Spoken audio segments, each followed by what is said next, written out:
Ini kejadian langka di pedok. Mekanik asing sampai menghentikan analisa karena satu hal, settingan motor Veda. Bukan salah baca data, bukan sensor error, tapi karakter balap Veda yang bikin diagram telemetrik kacau seperti teka-teki rumit. Kita bicara tentang pembalap Indonesia yang gaya balapnya bukan hanya sulit ditebak, tapi bahkan melampaui pola standar yang dipakai teknisi Eropa. Dan ketika grafik throttle, rem, serta load suspensi tampil seperti gelombang yang tak masuk akal, satu komentar pun muncul di garasi. Apa ini? Siapa yang nyetel ini? Veda Ega Pratama sudah lama dikenal sebagai rider yang mengandalkan intuisi ekstrim. Namun musim ini situasinya berubah. Settingan yang ia minta tidak konsisten dengan teori, tapi entah bagaimana bisa berjalan, bahkan sering menghasilkan pace yang menakutkan. Tidak heran kalau mekanik luar negeri sampai mengaku, ini gaya yang tidak bisa kami formulasikan. Dan hari ini, kita akan membedah kenapa settingan ini bikin pusing, apa yang membuat para teknisi menyerah, dan bagaimana fenomena ini bisa memengaruhi karir Veda menuju Moto3. Bersiaplah, karena yang akan Anda dengar bukan sekedar analisa teknis. Ini drama olahraga dengan tensi tinggi langsung dari dunia balap yang tak pernah tidur. Kita mulai dari titik paling panas di balik pintu garasi. Masalahnya sederhana tapi brutal. Data motor Veda tidak mengikuti pola umum. Pada pembalap normal, grafik throttle biasanya naik stabil dengan pola pengereman yang punya ritme jelas. Tapi milik Veda, tidak. Grafik itu seperti dipotong-potong oleh seseorang yang berpikir di luar buku manual. Ada momen ketika ia membuka gas saat harusnya menutup dan menekan rem di zona yang dibilang mekanik tidak masuk logika teknik. Ketika telemetri itu ditampilkan ke teknisi asing, ekspresi mereka langsung berubah. Ada yang langsung bertanya, apa suspensinya terlalu keras? Lalu seorang mekanik lain menjawab, tidak, ini bukan masalah hardware, ini gaya balap. Dan itulah awal kepusingan. Masalah berikutnya muncul ketika mereka mencoba menyesuaikan setting berdasarkan data itu. Setiap revisi justru membuat motor semakin tidak terprediksi. Seolah Veda punya pola sendiri yang tidak bisa diterjemahkan komputer. Dalam diskusi internal, seorang analis bahkan berkata, jika kita mengikuti data ini, motor lain akan hancur. Pada titik ini, kesimpulan yang terdengar di pedok semakin keras. Veda bukan mengikuti setting, setting mengikuti Veda. Bagi sebagian mekanik Eropa, ini adalah konsep yang membuat kepala panas. Mereka terbiasa dengan sistem, formula, dan struktur. Tapi dengan Veda, yang berlaku hanya satu aturan. Jika terasa cepat, lakukan. Tidak peduli grafiknya bilang apa. Ketika seorang mekanik berkata, saya menyerah, itu bukan hiperbola. Para teknisi asing yang terbiasa menangani rider akademik Eropa mulai kesulitan ketika memahami apa yang sebenarnya diminta Veda. Mereka mencoba mengoreksi, mengatur ulang, bahkan menyederhanakan setting. Tapi hasilnya tetap sama. Data tidak bisa mengikuti teori. Dalam rapat teknis, mereka mencoba menjelaskan bahwa beberapa permintaan Veda akan menghasilkan motor yang sulit dikendalikan. Namun, hasil lapangan menunjukkan kebalikannya. Justru ketika mengikuti teori standar, pace Veda merosot. Ketika kembali ke setting aneh itu, kecepatannya naik lagi. Seorang analis berkata, motor ini tidak salah, kami yang tidak mengerti cara dia menggunakannya. Pernyataan itu menyebar di pedok dan mulai membentuk reputasi baru. Veda adalah pembalap yang mengubah aturan permainan teknis. Ini bukan sekedar tantangan mekanik, ini pukulan ego. Teknisi asing merasa mereka gagal membaca gaya balap seorang pemuda Asia yang datang dengan cara pandang berbeda. Dan ketika mereka mencoba memaksakan pemahaman, mereka malah tersesat lebih jauh. Pada akhirnya, sebagian mekanik berkata, biarkan dia menentukan sendiri, kita hanya memastikan motor tidak rusak. Dalam dunia balap profesional, kalimat itu setara dengan menyerah. Setiap pembalap profesional punya pola, titik pengereman tetap, sudut miring tertentu, titik buka gas yang konsisten. Namun, Veda melawan semua itu. Ia sering masuk tikungan lebih awal, tapi membuka gas lebih cepat dari ekspektasi. Mekanik menyebut cara ini tidak stabil, tapi justru dari situ kecepatannya muncul. Veda cenderung menggeser motor dengan cara yang membuat ahli suspensi garuk-garuk kepala. Saat rider Eropa cenderung rapi dan matematis, Veda tampil dengan gaya yang lebih liar namun terkontrol. Seorang mekanik berkata, dia membawa motor dengan energi yang tidak bisa dipetakan. Yang membuat mereka makin bingung adalah konsistensinya. Biasanya gaya non-teknis menghasilkan waktu putaran yang naik turun, Tapi Veda bisa mengulang pola itu lap demi lap. Artinya, bukan kebetulan. Ini gaya yang telah ia kuasai, bukan improvisasi spontan. Gaya anti-formula ini membuat sebagian teknisi berkata, kami tidak bisa membuat setting standar untuk pembalap ini. Dia sendiri adalah standarnya. Itu pernyataan yang jarang muncul dalam motorsport modern yang sangat berbasis data. Dalam sudut pandang balap, Veda sedang membuktikan bahwa insting bawaan bisa mengalahkan persamaan teknis, dan hal itu membuat banyak insinyur merasa kehilangan pijakan. Masalah terbesar muncul ketika telemetri Veda mulai terlihat seperti grafik 3 dimensi yang kehilangan gravitasi. Bukan hanya throttle dan rem yang tak linier, bahkan pergerakan sasis ikut menghasilkan pola yang bikin teknisi bertanya-tanya apakah sensor sedang bercanda. Saat pembalap lain menunjukkan pola naik turun yang halus, telemetri Veda penuh gelombang patah yang tidak menunjukkan alur tradisional. Yang membuat mekanik pusing adalah fakta bahwa data itu benar.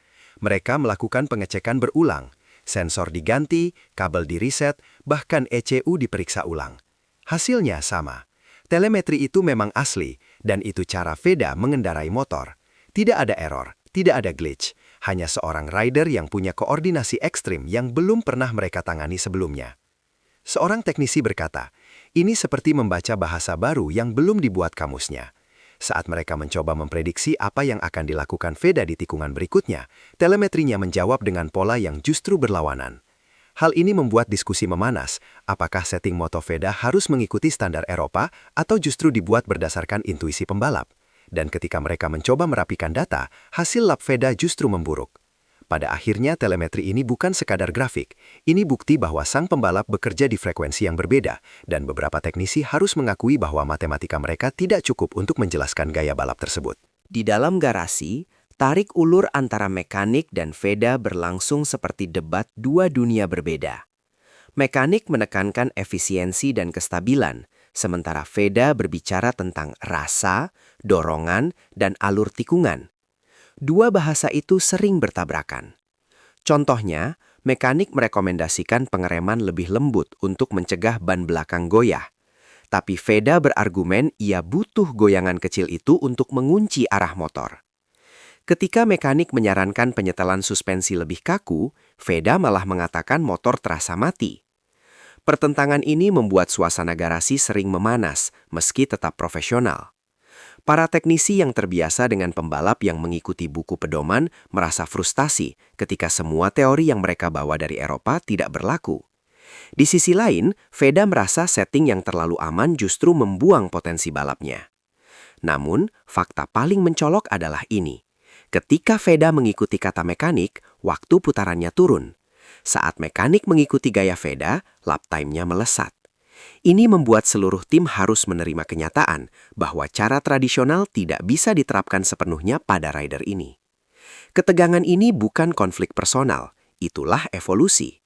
Dunia balap berubah dan Veda memaksa sistem untuk ikut beradaptasi. Begitu kabar tentang sulitnya membaca data Veda menyebar di pedok, rumor pun mulai bermunculan. Ada yang bilang settingnya mirip flat track, ada yang menyebut gaya pengeremannya seperti motard, bahkan ada yang berspekulasi bahwa ia mengakali motor dengan trik yang belum dicoba rider junior lainnya.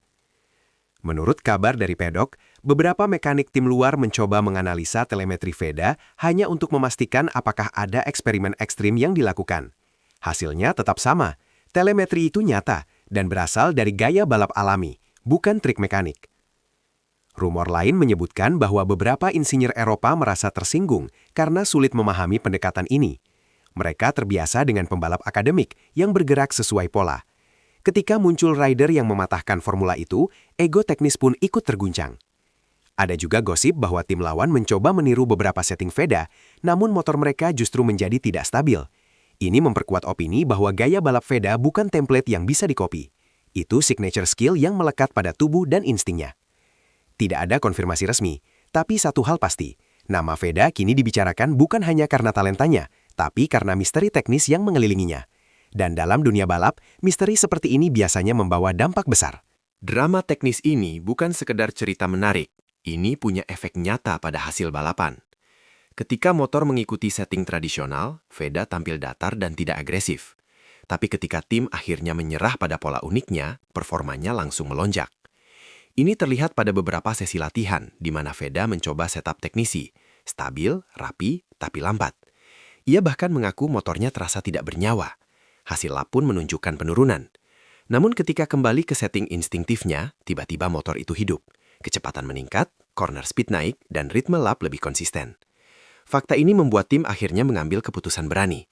Mereka harus membangun motor mengelilingi gaya balap Veda, bukan memaksa Veda menyesuaikan teori. Ini perubahan paradigma yang jarang terjadi di kategori junior, yang biasanya penuh dengan pendekatan konservatif. Dan dampaknya jelas, Veda mulai menunjukkan pace yang memaksa rider lain untuk mengubah strategi. Ada rasa frustrasi dari pesaing karena gaya unik ini sulit diprediksi. Beberapa pembukti bahwa ia sedang naik kelas, dan Veda kini berada tepat di titik itu. Ketika diskusi soal Veda masuk ke forum teknis Eropa, komentar-komentar yang muncul menunjukkan satu hal, kebingungan total. Ada yang memuji keberaniannya, ada yang skeptis, dan ada yang terang-terangan mengaku tidak mengerti bagaimana ia bisa mengendarai motor dengan pola seperti itu tanpa crash. Beberapa analis menilai bahwa gaya Veda adalah hasil dari campuran bakat alami, pengalaman balap Asia yang ritmenya lebih agresif, serta karakter lintasan yang membentuk adaptasi ekstrim. Tapi analis lain justru mengatakan gaya ini tidak bisa diajarkan. Dalam seminar teknik online, ada seorang insinyur yang mengatakan, "Jika telemetri seperti ini muncul di Moto3 Eropa, kami pasti mengira sensornya rusak." Pernyataan itu menjadi viral di antara komunitas balap karena menggambarkan betapa jauhnya pendekatan Veda dari standar Eropa. Yang menarik, kebingungan ini justru meningkatkan rasa hormat. Banyak yang melihatnya sebagai fenomena baru, seperti rider flamboyan yang mengubah cara orang membaca data balap. Mereka mulai bertanya, apakah Veda contoh langkah evolusi bagi pembalap Asia? Atau apakah ini hanya gaya unik yang sulit bertahan di level lebih tinggi? Sampai sekarang, belum ada jawaban yang pasti. Tapi satu hal jelas, nama Veda sudah masuk radar Eropa sebagai teka-teki yang harus dipecahkan. Setelah berminggu-minggu kebingungan teknis, tim akhirnya memahami satu hal. Mereka harus mengubah pendekatan. Bukan lagi memaksakan grafik yang rapi, tapi membangun motor yang mampu mengikuti ritme unik pembalap. Tim mulai melakukan eksperimen kecil, memberi suspensi dengan range lebih fleksibel, throttle map yang memberi ruang improvisasi, dan rem belakang yang disetel agar sensitif terhadap gaya masuk tikungan khas Veda. Perlahan-lahan, setting itu mulai menemukan bentuk baru, bukan standar Eropa, bukan juga sepenuhnya gaya Asia. Ini hibrida yang dibuat khusus untuk satu pembalap. Adaptasi ini mengubah dinamika kerja tim. Mekanik tidak lagi berkata, ini yang benar, tetapi ini yang cocok untukmu. Itu perubahan mental besar dalam dunia balap yang biasanya sangat kaku. Menariknya, setelah tim beradaptasi, performa Veda membaik tanpa mengorbankan stabilitas motor. Ini membuktikan bahwa insting pembalap bisa menjadi fondasi yang lebih kuat daripada teori yang sudah dipakai puluhan tahun. Dan ketika hasil mulai terlihat, setiap anggota tim menyadari bahwa mereka sedang membantu membangun style baru dalam engineering balap, sesuatu yang mungkin kelak jadi referensi generasi berikutnya. Dengan kontrak Moto3 sudah di depan mata, muncul pertanyaan besar. Apakah gaya tak terbaca ini akan menjadi keuntungan atau batu sandungan? Di level Moto3, persaingan lebih ketat, data lebih kompleks, dan setiap pembalap dipaksa mengikuti ritme yang sangat disiplin. Namun ada sisi positif yang besar. Pembalap dengan gaya non-konvensional sering membawa keunggulan yang sulit ditiru. Mereka bergerak di luar pola, sehingga lawan kesulitan memprediksi.